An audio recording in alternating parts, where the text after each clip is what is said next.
Hey, what's up, YouTube? Happy holidays to everybody. I'm going to borrow a phrase from a fellow YouTuber and say enjoy it while you can. Appreciate all the little things, appreciate all the time with friends and family, even when they're driving you nuts and you want to kill them. On to a couple of news points. Right now coming out, they're talking about, they're floating the point that the Stuxnet worm is now on the black market and now basically a threat to everyone. Like we didn't see this coming. And, just a simple question on that is, why are the critical infrastructure elements online and vulnerable to computer virus? It just makes no sense.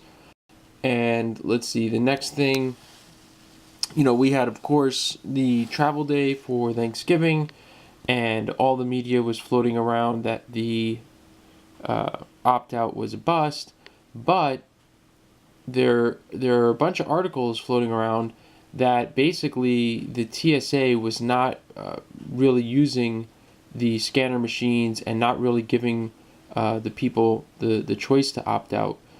In other words, they threw some water on the fire before the fire got going.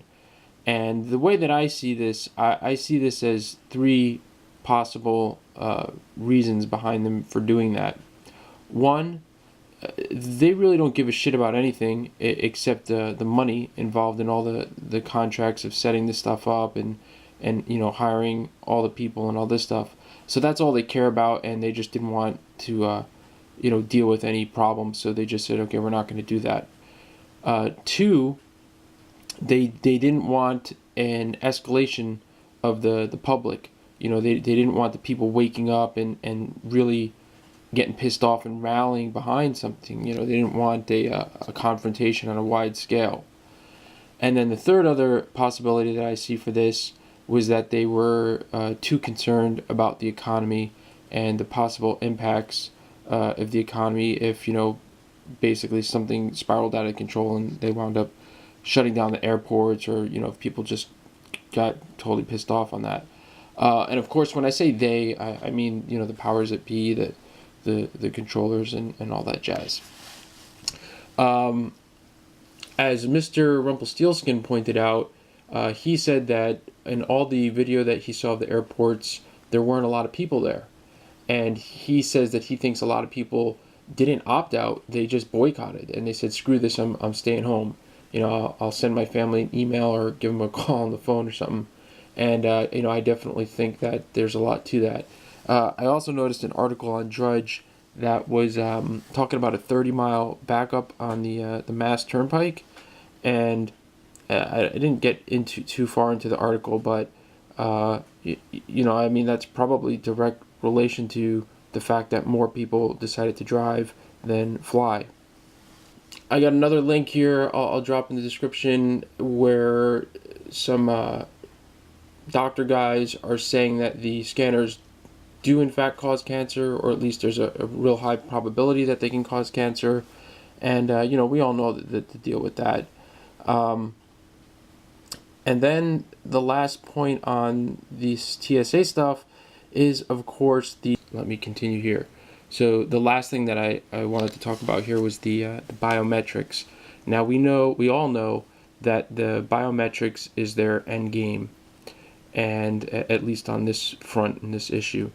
I'm going to drop a link to clearme.com, which is a firm which I believe has started in Florida, and you sign up, you give them all your information, they take all your biometrics, they issue you a card, and then when you get to the airport, you swipe the card, and I believe they do a retinal scan and maybe a fingerprint scan, and then once they get your identity, you go through and you're onto the plane. You bypass the other means of the security.